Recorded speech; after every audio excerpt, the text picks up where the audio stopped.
너무 알려진 악재는 네. 악재가 아니에요. 아, 네, 그래서 제가 볼 때 이 테이퍼링에 대한 거 자체가 충분히 금융시장에는 커뮤니케이션 하면서 정말 필요한 시점에 할 거다.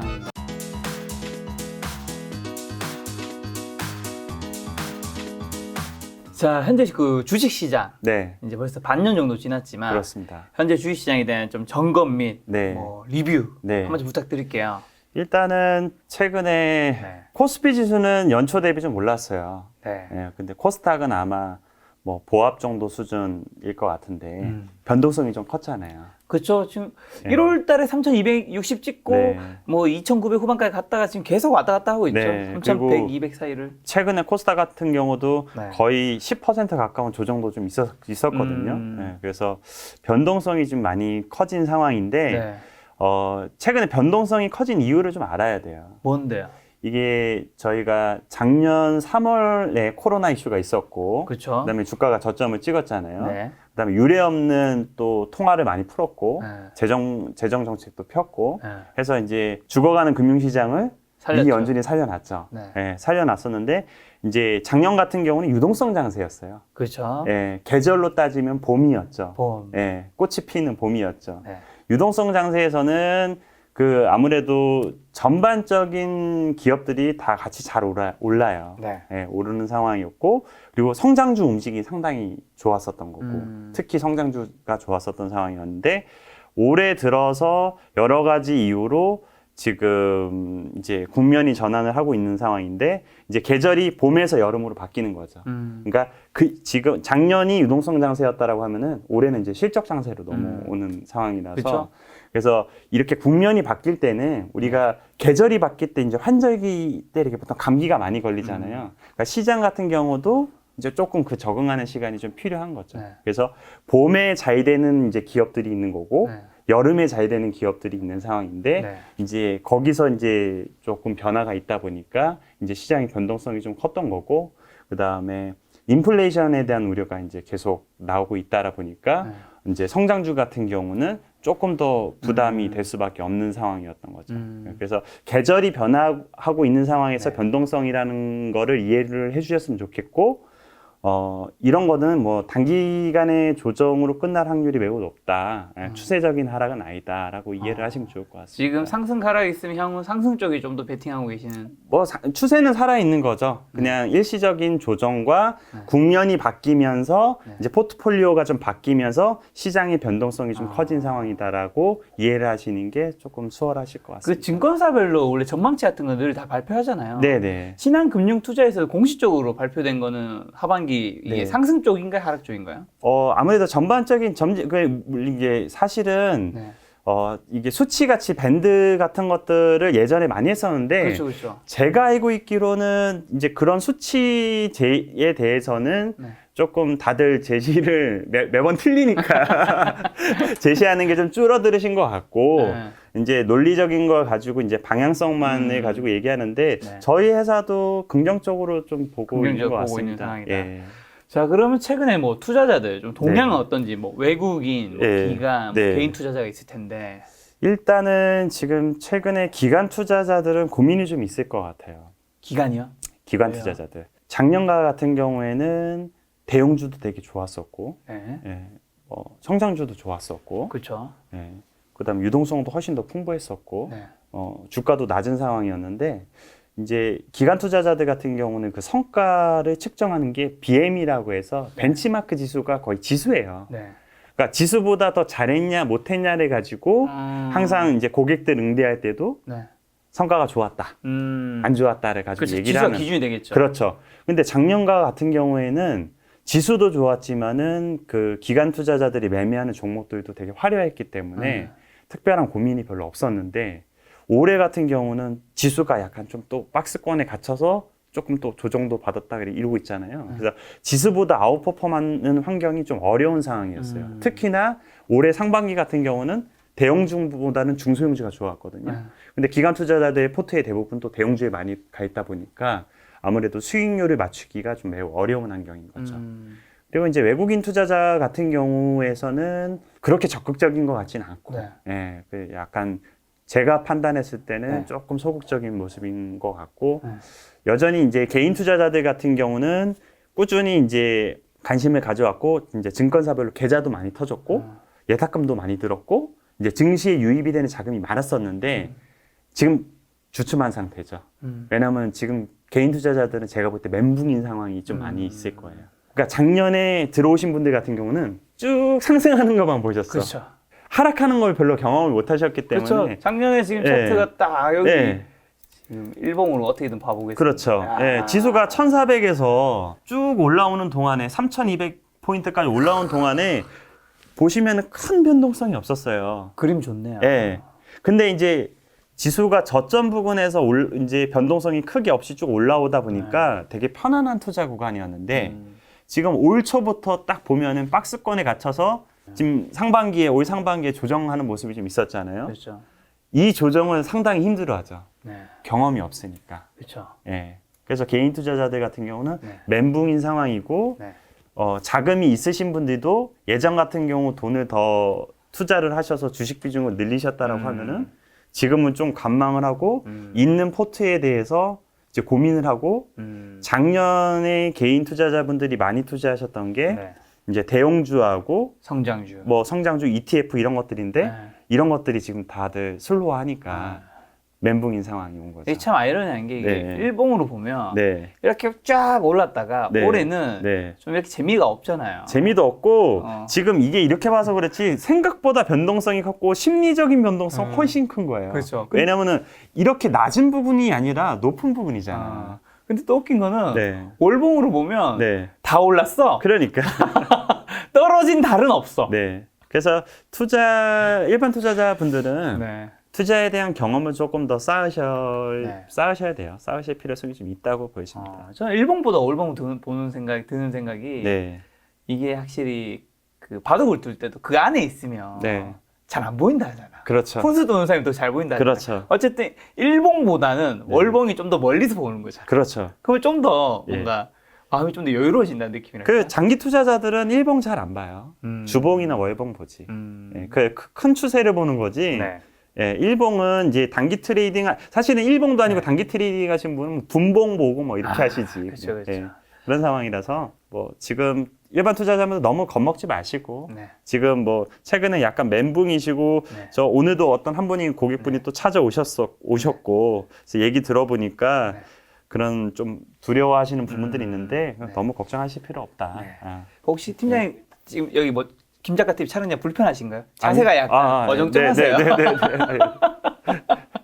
이쪽을 쳐다보려고 하니까 이렇게 아니 저도 이렇게 편하게 보고 있는데. 네, 알겠습니다. 아니 뭐 네. 나중에 그림에 네. 안 이쁘게 나오실까. 오케이, 또 알았어. 가족분들이 보실 텐데. 이거 편집해줘. 작년에 네. 2020년은 네. 성장주 투자자가 어떻게 보면 해였죠. 네. 근데 올해는 또 완전히 바뀌어서 네. 뭔가 가치주 투자자분들이 네. 우리가 틀리지 않았다. 네. 드디어 우리가 투자한 것들이 맞는 해가 왔다. 뭐 이런 얘기도 들리고 하는데 네. 이거 좀 어떻게 보세요?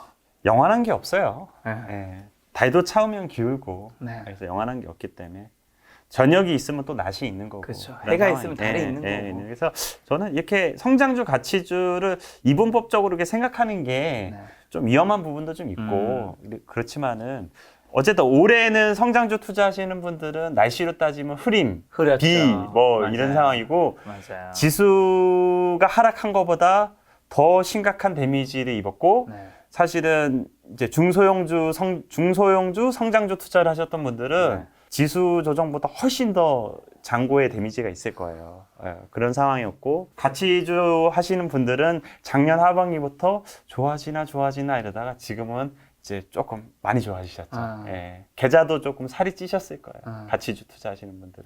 오랜만에 맞는 가뭄의 단비지. 맞아요. 예. 오랫동안 그 서러움을 겪었거든. 예. 그래서 성장주 투자하시는 분들 너무 억울해하지 마세요. 좋은 시기 많이 누렸잖아. 그럼 조금 쉴 수도 있는 거지. 그렇죠. 너무 욕심이 많아. 자, 그러면 뭐 이제 하반기에는 네. 다시 성장주의 좀 해가 돌아오나요? 일단 뭐 뒤에서도 좀 말씀을 좀 드리겠지만은 네. 성장주가 조정받은 이유에 대해서 좀 알 필요성이 있어요. 보통 우리가 이제 전문 투자자들이 기업에 대한 가치를 평가할 때 네. 어떻게 하냐면 미래 벌어들일 현금을 네. 이제 그 할인을 해주거든요. 그렇죠. 예, 할인을 해주는 상황인데 보통 할인해주는 그 금리가 네. 보통 장기채 금리 같은 경우로 할인을 해줘요. 네. 무위험 채권으로 네. 할인을 해주는데 예를 들어서 기업이 벌어들일 이익이 100이야. 네. 그런데 금리가 1%야. 네. 그러면은 가치가 100인 거거든요. 네. 근데 금리가 10이야. 네. 그럼 가치가 10으로 떨어지는 거죠. 그렇죠. 그래서 성장주 같은 경우는 미래 벌어들일 이익에 대한 것들을 좀 많이 땡겨오다 보니까 금리 변동에 가치주에 비해서 조금 더 민감하게 반응을 하는 거예요. 가치주는 반응을 안 한다가 아니라 네. 가치주보다는 민감도가 훨씬 더 높다는 거죠, 성장주가. 근데 지금 장기채 금리인 미 10년 국채 금리가 자체가 아래에서 쭉 올라왔잖아요. 네. 지금 한 1.57%, 6%대 왔다 갔다 하는데 네. 그렇게 올라오다 보니까 이제 시장에서는 성장주 플레이어들은 좀 불안한 거지. 이제 그런 부분들이 좀 있습니다. 알겠습니다. 네. 금리 관련해서 또 그 이야기 안 여쭤볼 수 없는데 네. 테이퍼링 이 얘기가 요즘 계속 많이 들려요. 네. 그 테이퍼링 같은 경우는 네. 사실 용어 자체가 저도 처음에 테이퍼링이 좀 어렵잖아요. 아, 그렇죠. 근데 이 테이퍼링에 보니까 운동 선수들이 시합 전에 조금 운동량을 좀 줄이고 뭐 이런 것들을 이제 테이퍼링에서 사실 긍정적인 단어인데 금융시장에서는 이 테이퍼링 자체가 상당히 부정적인 그렇죠, 단어로 그렇죠. 이미지로 이렇게 포장이 좀 맞아요, 되어 맞아요. 있는데 이런 오해는 좀 풀으셨으면 좋을 것 같고 지금은 한 1,200억 달러씩 지금 매달 이제 채권 매입을 하고 있는 상황인 건데 네. 이제 테이퍼링을 이제 나선다라는 건 그 채권 매입하는 걸 축소를 한다고 해서 양적 완화가 종료된다라고 이렇게 극단적으로 생각을 하시거든요. 이제 그럴 필요는 없다라는 생각이에요. 그래서 앞으로 지금 연준 같은 경우의 스탠스는 테이퍼링은 뭐 지금은 시기상조다라는 것들을 계속 얘기를 하고 있기 때문에 지금 당장은 너무 걱정할 필요성이 없다라고 얘기를 했고 네. 제가 지금 뭐 운영하는 텔레그램에서도 이제 제가 말씀을 드렸는데 몇 사람 얘기만 들으면 돼요. 테이퍼링은. 주변의 얘기는 다 소음이야. 테이퍼링이 결정하는 연준의 수장이 누구예요? 파월이잖아요. 네. 파월이 계속해가지고 시기상조다라는 얘기를 계속 하는데 자꾸 저는 주변에서 이 노이즈가 지금 커지고 있는 상황이라서 일단은 파월의 말을 그렇죠. 파월이 대장이니까. 대장 말 들어야지. 왜 자꾸 대장이 아닌 부대장이랑 그 의사결정이 없는 사람들이 얘기하는 거를 너무 확대 해석해가지고 벌써 테이퍼링이 될 거다라는 식으로 해가지고 너무 시장에서 반응한다는 것 자체가 너무 조금 심각하게 걱정을 하시는 거 아닌가라는 생각이 듭니다. 그럼 테이퍼링과 이제 연동돼서 그 다음에 나온 액션, 네. 금리 인상. 이거 도대체 순서죠. 언제 하는 거예요? 일단은 자산 매입을 채권을 매입을 하는 것들을 이제 점점 축소를 하는 상황에서 네. 그 다음에 이제 기준금리 인상이 있는 건데 그렇죠. 지금 아직 파월은 채권 매입 같은 경우도 아직까지는 뭐 줄일 생각이 없다라는 의견을 계속 하고 있는 상황이고 네. 기준금리 같은 경우는 매우 중요하죠. 매우 중요한 부분인데 작년 8월경인가 7월경에 네. 연준의 스탠스가 바뀌었어요. 네. 그래서 연준의 역사가 저는 작년도에 그 2020년도 8월 전과 후로 갈리는 거예요. 되게 중요한 뭔데요? 그 부분이에요. 뭐예요? 연준이 가장 큰 역할이 뭐예요? 중앙은행이 가장 큰 역할이 뭐냐면은 네. 물가를 조절하는 거예요. 네. 네, 물가가 지나치게 높아지면은 다운시키고 맞죠? 떨어지면 올려주고. 그런 것들을 물가를 관리하는 건데 네. 그래서 물가 지표를 제일 중요하게 봤었어요. 그런데 어떤 부분이 있었냐면은 고용 아니었어요? 아니요, 고용은 그 뒷단이고 네. 물가에 대해서 타겟팅하는 게 2%잖아요. 물가 상승률 2%. 근데 이게 그 단순 2%가 아닌 평균 물가 2%라는 거예요. 그러면은 그 이전에 낮았던 물가에 대한 거를 합산해서 하다 보니까 일시적으로 물가가 오르는 거에 대해서는 내가 크게 관여를 안 하겠다라는 부분이 있기 때문에 되게 중요한 부분이거든요. 그래서 평균 물가 목표제를 뒀다라는 것 자체가 네. 어마어마한 거고 이걸로 인해서 지금 김 작가님도 네. 투자 수익을 많이 벌고 계신 거예요. 왜요? 무슨 뜻이에요? 금융시장에 엄청난 영향을 줬으니까 시장 참여자들이 위험 자산에 배팅할 수 있는 환경에 되게 결정적인 역할을 한 거예요. 물가가 일시적으로 튀더라도 네. 연준은 금리 인상을 함부로 안 할 거다라는 메시지를 강하게 준 거거든요. 네. 그리고 그 다음에 말씀하신 고용에 대한 얘기도 했어요. 물가보다 고용을 더 보겠다라는 거거든요. 연준이 고용을 보겠다라는 스탠스는 네. 작년에 처음 나온 거예요. 고용이 안정이 될 때까지는 물가 상승이 없다라는 없다. 것들을 그렇죠. 지속적으로 얘기하고 있는 거죠. 네, 그런 부분에 있어서 테이퍼링도 그렇고 네. 지금 금리 같은 경우도 그렇고 당분간 기준금리 인상이 되기는 저는 어렵다라고 보여지고 그래서 자꾸 연준은 2023년도나 봐서 고려를 해보겠다라고 얘기하는 게 연준이 저 금융시장에서 제일 똑똑한 사람들이 저 연준에 있는 사람들이라고 보여지거든요. 그렇죠, 그렇죠. 네, 그 사람들이 지금 이 물가라든지 고용에 대해서 데이터를 아주 면밀하게 보고 있을 거예요. 그리고 지금 고용에 관련된 것들도 실업률 같은 것들도 지금 이렇게 뭐 6%대 이렇게 얘기 나오지만은 얼마 전에 뭐 파월도 그렇고 옐런 전 의장 같은 경우도 지금 실질적인 실업률이 10%가 넘을 거다라는 얘기를 하고 있기 때문에 그런 좀 약간 잘못된 통계에 대해서도 그런 의사결정에 그 큰 영향을 미치는 사람들이 그렇게 지적을 하고 있거든요. 그래서 앞으로 금리 인상에 대한 것들은 너무 걱정 안 하셨으면 좋겠다는 생각이 들고 그 전에 테이퍼링 또한 충분히 시장에서 그 테이퍼링을 하기 전에 커뮤니케이션을 할 거예요. 지금 어떻게 보면 이 가정들이 다 커뮤니케이션 과정 커뮤니케이션 과정. 이걸 우리가 계속 던져 넣는 거 아니에요? 영화 클래식 보셨어요? 봤죠. 너무 재밌게 보셨죠? 어. 그 클래식에서 손예진 나온? 손예진 아, 개인적인 되게 팬인데 거기서 그 OST 중에 하나가 그런 거예요. 너무 아픈 사랑은 사랑이 아니었음을 이제 아시잖아요. 기억납니다. 너무 알려진 악재는 네. 악재가 아니에요. 아, 그래서 제가 볼 때 이 테이퍼링에 대한 거 자체가 네. 충분히 금융시장에는 커뮤니케이션 하면서 정말 필요한 시점에 할 거다. 그리고 설사 한다고 해서 이게 주식시장의 악재냐 아니냐를 판단하기에는 그 하나만 놓고는 좀 무리가 있다. 다른 것들도 좀 봐줘야 된다.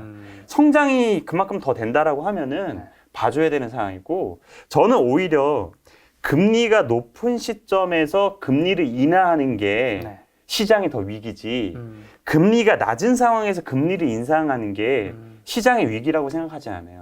금리를 인상한다는 거는 시장이 경기가 좋으니까 그 속도 조절을 위해서 금리 인상하는 부분이기 때문에 근데 지금 잘못됐어요. 지금 인플레이션에 대해서 너무 시장에서 이 악재로 받아들이는 게 너무 주변에 있는 소음들이 언론을 통해서 이렇게 좀 확대 해석하는 부분들이 있는 것 같습니다. 여기서 두 가지 좀 추가 질문 드리면 네. 연준이 이제 네. 작년에 고용을 처음으로 언급했다고 네. 그전에 언급을 잘 안 했다는 거잖아요. 물가를 더 중요하게 봤는데 여기에 물가 플러스 고용을 보겠다는 거고 물가도 단순한 수치가 아니라 평균적인 평균 물가. 물가가 2%를 넘어야지 고려를 해보겠다라는 얘기를 한 거죠. 근데 왜 작년에 처음으로 그 고용을 그렇게까지 중요하게 언급한 걸까요?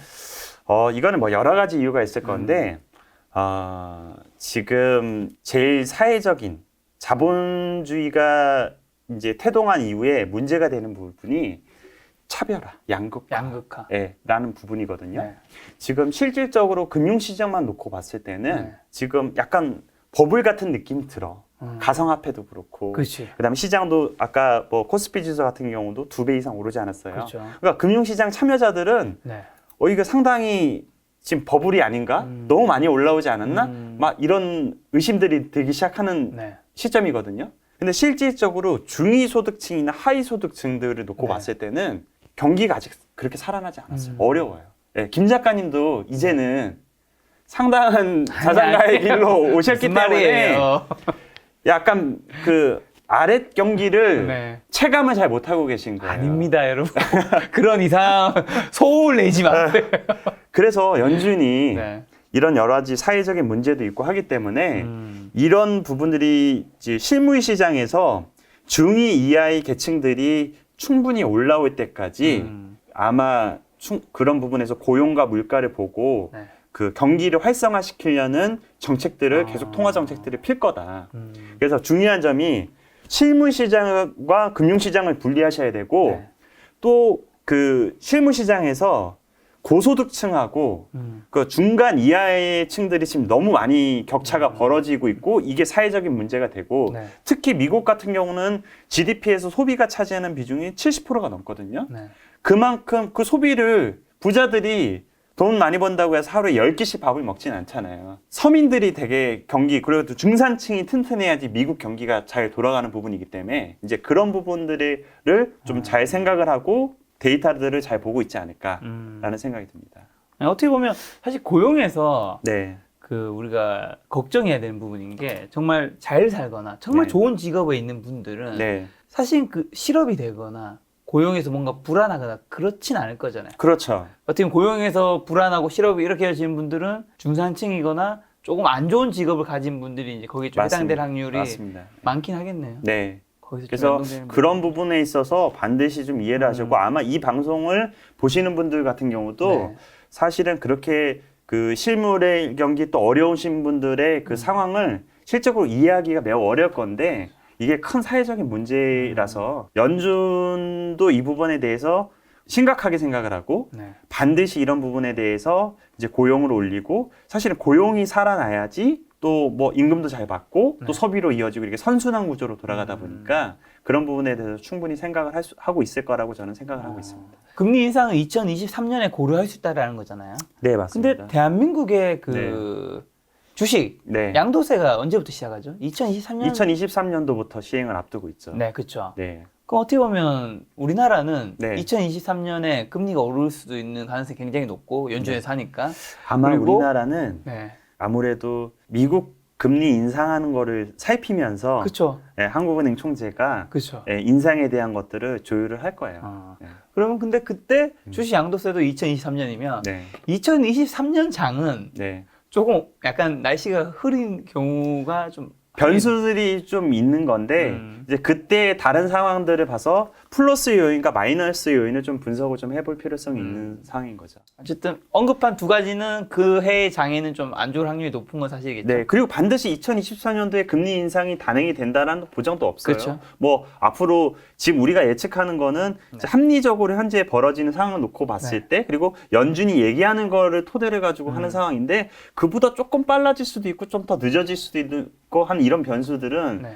뭐 매크로 환경에서는 언제든지 있었던 상황이고 근데 이제 그래도 우리가 확률적으로 많이 생각하잖아요. 근데 아마 연준도 그렇고 한국은행도 그렇고 이제 섣불리 긴축 정책을 폈을 때 문제가 된 과거의 사례들이 있기 때문에 이런 것들을 충분히 답습했거든요. 그래서 제가 금융시장에서 IQ가 제일 높은 게 연준이라고 그랬잖아요. 네. 이런 부분들이 벌써 알고리즘 안에 다 들어가 있을 거예요. 그래서 이번에도 합리적으로 상당히 영리하게 시장에 충격을 주지 않는 선에서 조율할 거라고 저는 좀 믿고 있습니다. 알겠습니다. 네. 자, 2021년 지금 현재 5월 말인데 좀 네. 이제 하반기 네. 좀 어떤 전략이 필요한가요?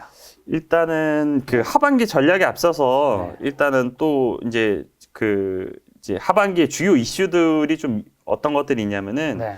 통화 정책 이제 지금 금리에 대한 테이퍼링과 금리에 대한 거는 이제 통화 정책에 대한 부분이고 그렇죠. 재정 정책에 대한 것들도 우리가 살펴볼 필요성이 있는데 네. 지금 바이든 행정부가 하려고 하는 게 지금 2.3조 억 달러의 지금 인프라 네. 투자 경기 부양책을 하려고 하고 있는 상황이잖아요. 그래서 예전에 약간 작은 정부였다면 지금 큰 정부를 지향을 하고 있는 상황에서 네. 금융시장에서는 이 부분 또한 나쁘진 않을 것 같거든요. 네. 근데 이제 지금 공화당과의 여러 가지 의견 격차가 있다 보니까 오늘 같은 경우 나온 소식을 보니까 2.3조 억 달러에서 1.7조로 좀 줄어들었더라고요. 어쨌든 재정 정책을 이렇게 계속 확대해 가려고 하는 부분들이 있어서 네. 그 수혜가 될 만한 것들을 충분히 좀 살펴봐야 될 것 같고 네. 그다음에 지금 백신 보급이 접종률이 계속 올라가고 있잖아요. 네. 그 경기에 미치는 영향이 크다 보니까 이제 그런 부분들도 좀 살펴봐야 됐고 좀 전에 저희가 말씀을 나눴던 세금 관련된 것들도 네. 지금 바이든 행정부 들어서 지금 법인세 인상과 네. 그다음에 부자세 맞아요. 관련된 것들이 있기 때문에 이제 하반기나 내년 상반기까지 계속해서 시장의 주요 변수로 자리 잡고 있을 것 같습니다. 재정 정책과 백신 보급, 네네. 세금 관련해서 네, 우리가 꼭 맞습니다. 참고해야 된다. 네. 자, 그럼 하반기 시장 좀 전략은요? 일단은 작년과의 다른 금융시장이 될 거라는 거에 대해서 네. 우리가 좀 인정을 해야 될 것 같아요. 유동성 장세여서 지금은 실적 장세로 넘어왔잖아요. 네. 그러니까 작년에는 예를 들어서 뭐 2차 전지가 좋다라고 하면은 2차 전지 관련주들이 다 갔어요. 다 갔죠. 예. 성장주가 좋다면 성장주 전반적인 것들이 다 갔어요. 네. 다 갔어요. 근데 올해 같은 경우는 분명히 갈릴 거다라는 거죠. 그러니까 같은 섹터 내에서도 확실하게 성장을 보여주는 회사와 성장이 떨어지는 회사는 주가 차별화가 충분히 일어날 거다라는 부분이기 때문에 네. 섹터 내에서도 그런 부분에 대해서 충분히 체크를 해야 되는 거고 작년에는 꿈에 대한 크기에 대해서 상당히 시장에서 멀티플을 많이 줬고 네. 그다음에 그 무형 자산에 대한 가치를 되게 인정을 많이 해줬다라고 하면은 올해 같은 경우는 유형 자산, 눈에 보이는 자산에 대한 가치와 그다음에 바로 실적이 눈앞에 있는 것들에 대해서 좀 더 확실시되는 어떤 기업들에 대해서 우호적인 환경이 될 거라고 보여지기 때문에 작년이랑 똑같은 전략을 가지고 간다라고 하면 좀 어려울 수도 있다라는 거고 그리고 일시적으로 좀 고평가 영역에 들어가는 섹터나 기업들은 조금 저평가 영역에 있는 섹터와 기업들로 계속 순환매를 하는 좀 리밸런싱을 하면서 가는 게 조금 더 주식시장에 참여하는 사람이 조금 더 편안한 투자 방법이 좀 될 거라는 생각을 좀 하고 있습니다. 종목 간 차별화라고 말씀하셨는데 네네. 그럼 종목 간에 비교를 해야 된다는 거잖아요. 그렇죠. 검토를 하고. 그렇죠. 뭘 봐야 됩니까? 아까 말씀드린 것처럼 뭘 보기 이전에 중요한 게 실적이에요. 진짜와 가짜가 구별이 되는 장세가 될 거예요. 네. 작년에는 막연하게 뭐 어떤 한 분야가 좋아진다라고 하면은 그냥 그게 다 같이 갔는데 실질적으로 진짜와 가짜, 진짜 실질적으로 실적이 따라오냐 안 오냐에 대해서 조금 더 스터디를 해야 되는 상황이죠. 그래서 실적 성장이 충분히 나오냐 안 나오냐라는 부분이 있을 거고 그리고 아까 말씀드렸다시피 금리에 대한 것도 이제 속도가 좀 빠르냐 슬로우하냐 차이지 앞으로 인상이 될 확률이 매우 높잖아요. 그리고 금리가 인상이 될 때 제가 말씀드렸다시피 할인율이 올라가는 거기 때문에 기업의 할인율이 이익이 정체되어 있는 상태에서 할인율이 올라간다라고 하면은 기업의 가치는 떨어지는 거거든요. 근데 기업의 가치가 올라가기 위해서는 이익 성장이 나와야 되는 거기 때문에 섹터든 기업이든 이익 성장이 나오는 거에 대해서 조금 더 집중을 해야 되는 부분이 있는 거죠. 그런 실적 측면에서는 뭐 현재 네. 실적이 잘 나오고 있고 네. 향후에도 실적이 성장할 수 있는 곳들을 좀 찾아봐야 된다. 네. 그래서 전략적으로는 그렇게 생각하는 게 좋을 것 같습니다.